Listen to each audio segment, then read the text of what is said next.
Alors bonjour à tous, donc je me présente, moi je suis Mickaël Pereira de la société Schneider Informatique, donc je suis chef produit pour l'ensemble des produits Kerio, donc notamment bien entendu le webinaire d'aujourd'hui qui est Kerio Operator. Dans ce webinaire, qu'est-ce que nous allons voir? Alors dans un premier temps, pourquoi un trunk SIP? Nous allons voir effectivement les avantages d'avoir un trunk SIP et ses inconvénients, configuration d'un trunk SIP donc sur Kerio Operator, et enfin nous allons voir comment configurer une passerelle analog to SIP si vous avez des clients qui souhaiteraient en fait conserver tout simplement leur ligne T0, T2, etc.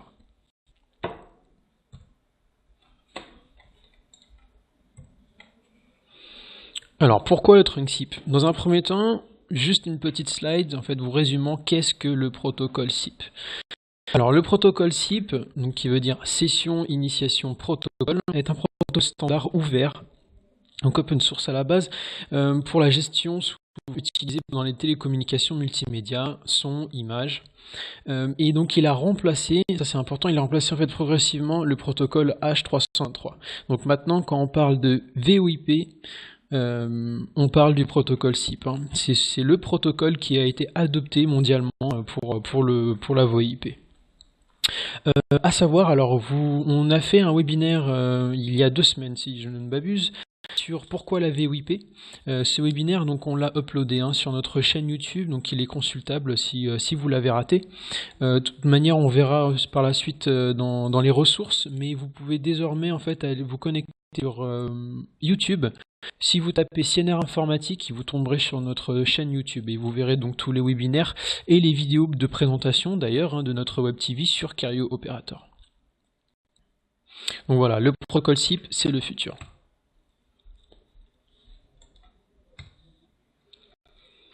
Et le trunk alors quand on parle du coup, donc on a le protocole SIP, et quand on parle de trunk SIP, c'est tout simplement en fait le fait de connecter plusieurs lignes SIP. On parle alors dans ce cas-là effectivement d'un trunk SIP. Donc un trunk SIP, vous allez avoir plusieurs lignes SIP. La première ligne SIP qui va correspondre donc tout simplement à un numéro externe. Et ce premier numéro externe va donner la suite en fait de votre trunk. Donc par exemple, je sais pas, pour vous donner un exemple, ici chez Schneider Informatique, nous avons un trunk SIP et notre trunk SIP en fait se termine par le numéro, commence par le numéro 30 et va se terminer par le numéro 39. Donc vous pouvez voir qu'on a 10 numéros comme ça ainsi dans notre trunk. Alors après, le gabarit en fait c'est assez large. Vous pouvez demander ensuite à votre fournisseur SIP beaucoup plus de numéros bien entendu que 10.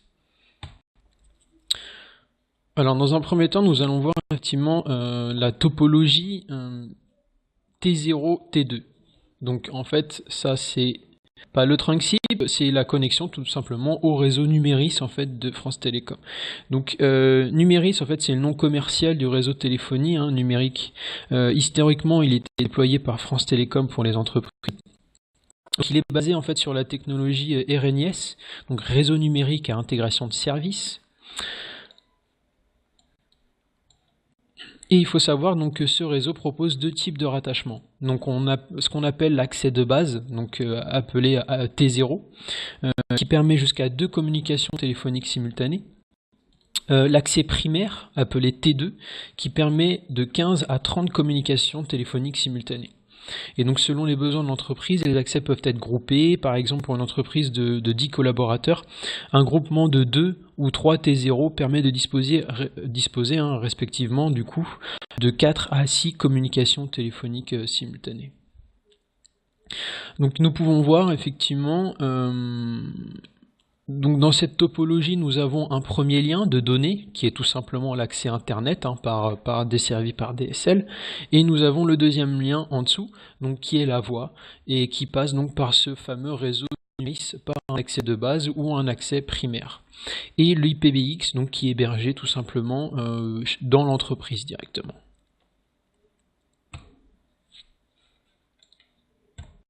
Alors maintenant pour la topologie trunk SIP. La topologie trunk SIP, donc là vous pouvez voir qu'effectivement le lien de données et de la voix sur IP, donc du trunk SIP, passe par un seul et même lien internet. Alors bien entendu, si vous avez plusieurs lignes internet, vous pourrez ensuite par la suite dédier votre trunk SIP vers un certain lien. Mais c'est donc en fait en simplifiant le protocole SIP permet l'utilisation de la voix sur IP, donc en anglais Voice over IP ou encore VoIP, pour l'établissement et le transport des communications téléphoniques sur un réseau de type internet. Donc voilà, ça c'est appliqué dans le monde de la téléphonie, des entreprises, et le protocole SIP permet de gérer des communications entre les équipements de l'opérateur de téléphonie, donc situé généralement dans le cloud, et le standard donc téléphonique, comme je disais, votre IPBX, qui est hébergé au sein de votre entreprise.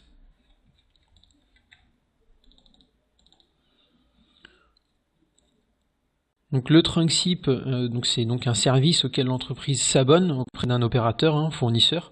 Donc vous pouvez choisir effectivement votre fournisseur de trunk SIP parmi une longue liste maintenant, vu qu'effectivement les trunk SIP c'est en plein essor en ce moment. Et donc dans ce cas de figure, on remarque que les communications sont transportées en IP de bout en bout, donc c'est-à-dire l'opérateur jusqu'au téléphone, et on parle alors de full IP.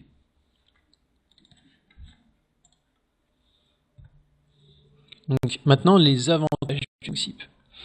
Donc il y a plusieurs avantages. Le premier, utiliser donc, comme je l'ai dit, votre connexion internet pour passer des appels. Fonctionnalité professionnelle sans coût supplémentaire.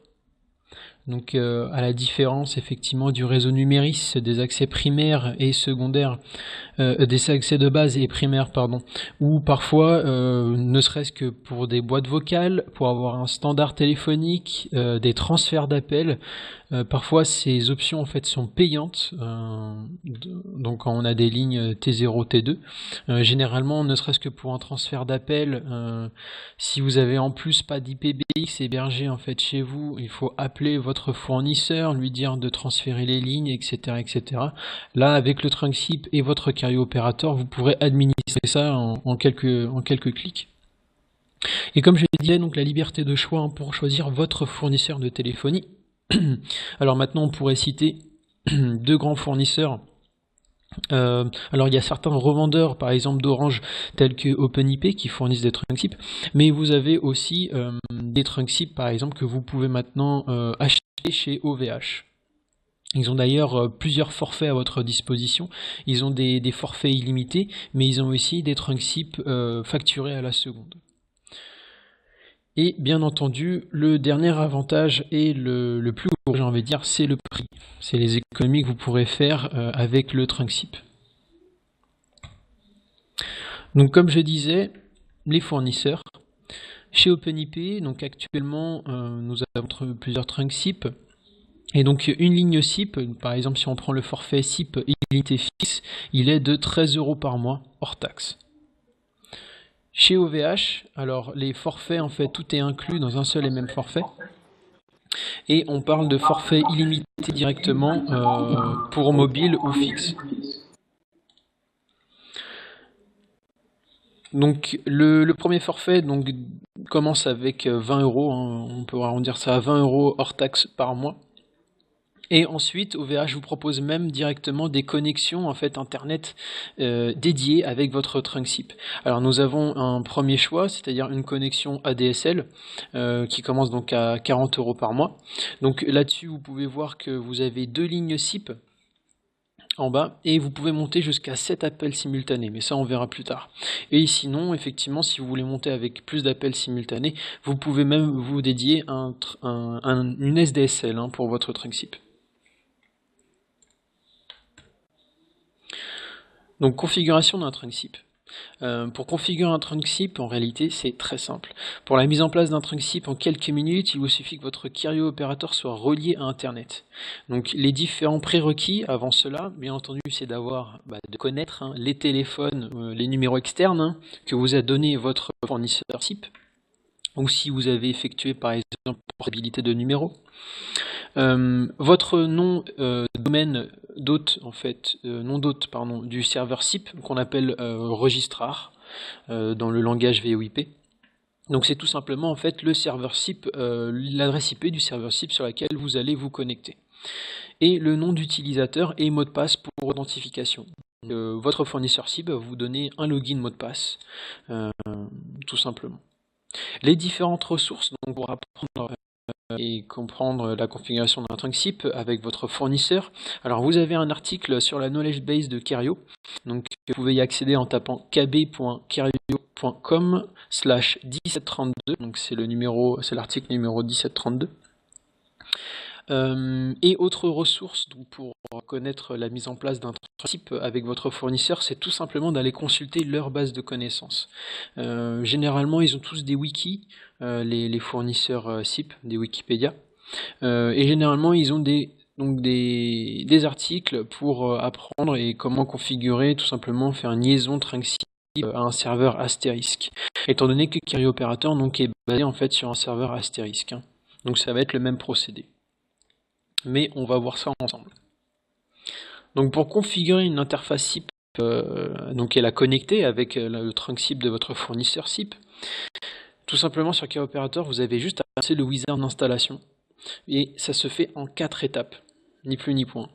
Donc première étape, vous avez juste à rentrer bien entendu le nom de votre interface SIP et les numéros en fait du trunk SIP que vous a donné votre fournisseur. Là, en l'occurrence, on peut voir qu'on a une plage de numéros qui, le dernier nombre donc termine par 20 et va jusqu'à 30. Vous pouvez renseigner ça juste avec un tiret, et donc tous les numéros entre 20 et 30 seront pris en compte et vous pourrez le configurer en tant que numéro externe avec votre IPBX. Donc on appuie sur suivant. Là, on arrive à l'étape 2. Donc pour les entrants, router les appels entrants vers ce poste, ça dans un premier lieu. Après, bien entendu, effectivement, chaque utilisateur aura son numéro externe direct, bien entendu. Là, en l'occurrence, la première extension qu'on va donner en fait, pour tous les appels entrants, ça va être, alors dans notre exemple, main IVR, qui est en fait tout simplement un script d'appel. Donc le standard en fait de téléphonie qu'on aura déjà préconfiguré. Et après, pour les appels sortants, alors là, vous n'avez pas besoin de renseigner quoi que ce soit en réalité. Ça, c'est juste après, si vous avez plusieurs interfaces types, c'est pouvoir les prioriser. Mais donc, pour le deuxième champ, vous laissez ça en blanc. Et la troisième étape, là, c'est tout simple. Il suffit de taper donc votre nom d'hôte ou l'adresse IP publique de vos serveurs SIP qui vous ont été communiqués par votre fournisseur. Et ensuite d'entrer donc le fameux login et mot de passe. Et de laisser, alors par défaut c'est laissé cocher, mais toujours la case obligatoire pour l'inscription, généralement on la laisse cocher pour le fournisseur, sauf dans des cas bien particuliers. Et la dernière étape, là c'est tout simplement pour valider en fait les paramètres que vous avez entrés. Vous avez le choix de cocher la case modifier les détails de l'interface créée, et dans ce cas-là, quand vous ensuite appuierez sur le bouton terminer, il vous enverra directement vers une configuration avancée en fait de votre interface SIP. Si votre fournisseur requiert par exemple des paramètres bien spécifiques ou assez avancés. Mais généralement, c'est pas le cas. Donc voilà, votre trunk maintenant est prêt à l'emploi et après il suffit donc de juste aller paramétrer vos différentes extensions et les lier au numéro externe que vous avez entré dans votre trunk SIP. Voilà, donc ça c'était juste pour la configuration d'un trunk SIP sur Kerio Operator. Alors maintenant, on va voir effectivement la configuration d'une passerelle analogue to SIP.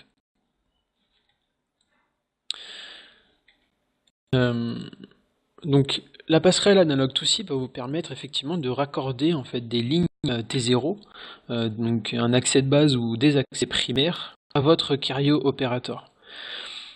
Donc là on peut voir que le réseau numéris, voilà, ligne T0 est raccordé donc à la passerelle. Donc notre choix là se porte sur une passerelle Yeestar NeoGate. Donc vous avez la TB200 ou la 400. Alors la TB200 peut aller jusqu'à 2 ports T0 en fait. Et la 400 a jusqu'à 4 ports T0, accès de base. Et ensuite, donc, il faudra configurer sur cette passerelle le trunk SIP qui sera raccordé donc à l'interface SIP du Kerio Operator. Alors bon, vous allez peut-être me dire pourquoi apprendre à configurer une passerelle analog to SIP alors que ce webinaire en fait s'intitule Pourquoi le trunk SIP. Alors, il y a plusieurs raisons en fait pour lesquelles vous voudriez garder vos lignes T0. Alors si je peux en citer quelques-unes, par exemple, votre client ne veut pas passer sur de la téléphonie via ses lignes internet, tout simplement parce qu'il n'est pas prêt à sauter le pas ou quelque chose comme ça. Mais bon, sachez que généralement lui montrer les économies qu'il peut faire suffit généralement à lui faire changer d'avis quand même, hein. Et notamment avec les fonctionnalités avancées dont il va disposer avec Cario Operator et la facilité d'administration, hein, c'est-à-dire la création du standard de VoIP, etc., etc. Une autre raison, par exemple, l'éligibilité à Internet de votre client est mauvaise. Effectivement, ça peut arriver, hein. Donc faible bande passante. Mais alors, il faut savoir tout de même qu'avec l'upload habituel d'un méga, avec l'upload habituel d'un méga d'une ligne ADSL, comme on a vu tout à l'heure chez OVH, on peut avoir jusqu'à 7 communications simultanées. Donc ça reste de la théorie.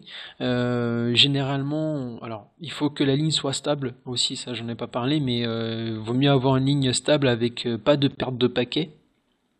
Donc ça peut être déjà testé sur différents sites, hein. Là, il faudrait plutôt voir le webinaire d'ailleurs sur pourquoi la VoIP, qui est sur notre chaîne YouTube. Et la dernière raison, alors qui est une très bonne raison d'ailleurs, c'est souvent pour ça en fait qu'on met en place une passerelle et qu'on va garder des lignes T0, c'est que tout simplement votre client a besoin d'une haute disponibilité pour son service de téléphonie. Euh, donc en effet, il va pouvoir garder par exemple 2 T0 en secours avec la passerelle, dans le cas où par exemple le trunk SIP serait indisponible. On aura donc deux interfaces trunk SIP, l'une correspondant au trunk de votre fournisseur SIP et l'autre celui de nos lignes T0, comme dans notre exemple, avec donc la passerelle NeoGate. Donc on va pouvoir effectivement prioriser ces interfaces et dire bon bah voilà, si le trunk SIP est down, on va passer sur le réseau numérique et comme ça il aura toute la disponibilité qu'il souhaite. Bon après.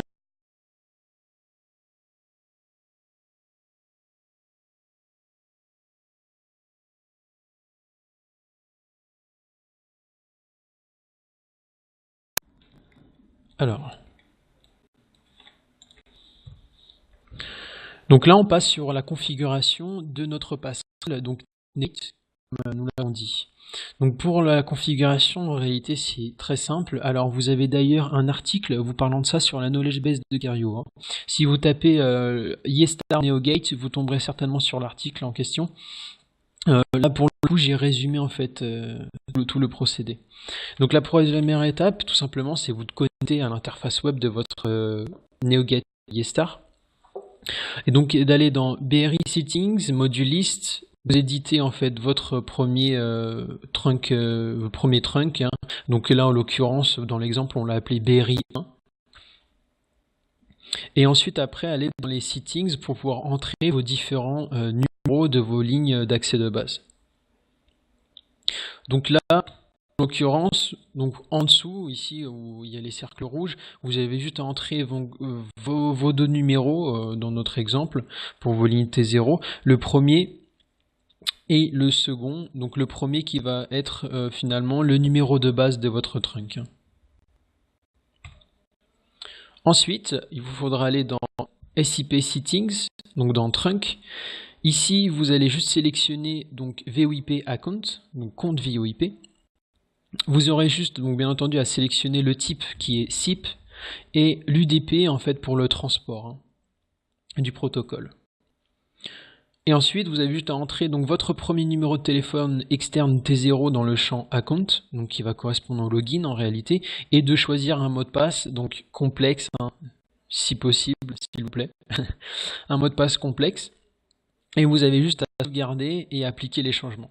Et là, votre configuration SIP est déjà prête à l'emploi sur votre passerelle NeoGate. Ensuite, il faut passer donc sur la Cario Operator pour pouvoir connecter l'ensemble. Donc sur votre Cario Operator, à nouveau, vous allez retomber sur le wizard d'installation, donc pour une nouvelle interface SIP. Comme on a vu tout à l'heure, donc dans ce wizard, vous avez juste à taper donc le nom et adresse IP de votre passerelle NeoGate, le numéro de port, donc qui correspond au protocole hein, qui est le 5060. Le nom d'utilisateur pour le login, qui correspond donc au premier numéro en fait, qu'on a mis sur la gate. Tapez le mot de passe que vous avez entré lors de la configuration de votre passerelle. Et ensuite, donc bien à chaque fois, hein, laissez cocher donc la case obligatoire pour l'inscription.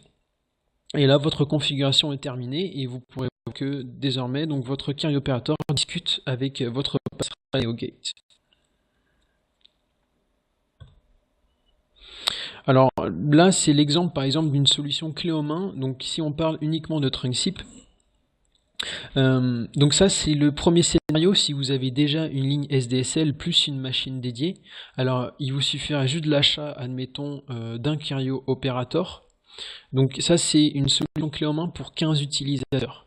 Donc Carrio Operator pour 15 utilisateurs, donc ça monte à 530 €. Et ensuite, il vous faudra donc l'abonnement finalement d'un TrunkSIP. Alors dans notre exemple, en fait, on a jusqu'à 5 lignes simultanées pour 65 € par mois. Donc après, les lignes simultanées, c'est à vous de faire le gabarit et de voir avec votre client dont il a besoin en réalité. Le nombre tout simplement de lignes simultanées. Hein. Si jamais effectivement il a des téléprospecteurs qui sont tout le temps au téléphone, là il faudra peut-être augmenter le nombre de lignes simultanées. Et ensuite, le deuxième scénario, alors là, c'est si votre client n'a pas de machine dédiée pour pouvoir installer Carrio Operator, ni d'une ligne SDSL qu'il a déjà, par exemple. Donc, il vous faudra donc acheter le Carrio Operator Box, donc le appliance de Carrio Operator, plus une ADSL dédiée, on va retrouver OVH. Donc, le Carrio Operator plus la licence, hein, pour 15 utilisateurs, on est à 1025 €. Et après, pour le SIM Trunk, plus une connexion ADSL dédiée chez OVH, on est à 100 € hors taxe par mois. Donc vous pouvez voir que vous pouvez partir de ça si votre client n'a rien. Et pour 1000 € la box et 100 € par mois, il a déjà 5 appels simultanés possibles pour son service de téléphonie. Et vous avez vu après la simplicité d'installation. Et pour les téléphones IP qu'il faudra lui acheter, alors on peut trouver par exemple des téléphones IP, là c'est vraiment de l'entrée de gamme, c'est chez Cisco, on peut trouver SPA 303, qui date un petit peu, je vous cache pas, mais qui fait très bien le job. Donc on peut le trouver à 70 €, hein, donc chez des distributeurs. Donc pour 15 téléphones, on est à 1050 €, quoi. Donc c'est-à-dire que pour un peu plus de 2000 €, vous avez pour une solution 15 utilisateurs, donc 15 postes de téléphonie, plus le serveur de téléphonie, vous avez ça un peu plus de €, et ensuite après avec l'abonnement TrunkSIP, 100 € hors taxe par mois. Donc voilà. Merci à vous d'avoir assisté à ce webinaire. Donc n'hésitez pas à aller consulter les ressources. Hein. Donc vous avez le site kb.carrio.com, donc knowledge base de Carrio, où vous allez retrouver tous les articles, notamment sur Carrio Operator et la mise en place d'un TrunkSIP, et connaître un peu mieux le produit. Vous avez aussi le site Carrio.fr, où vous allez pouvoir télécharger, si vous voulez, vos plaquettes commerciales et vos arguments commerciaux, si vous voulez faire des présentations à vos clients.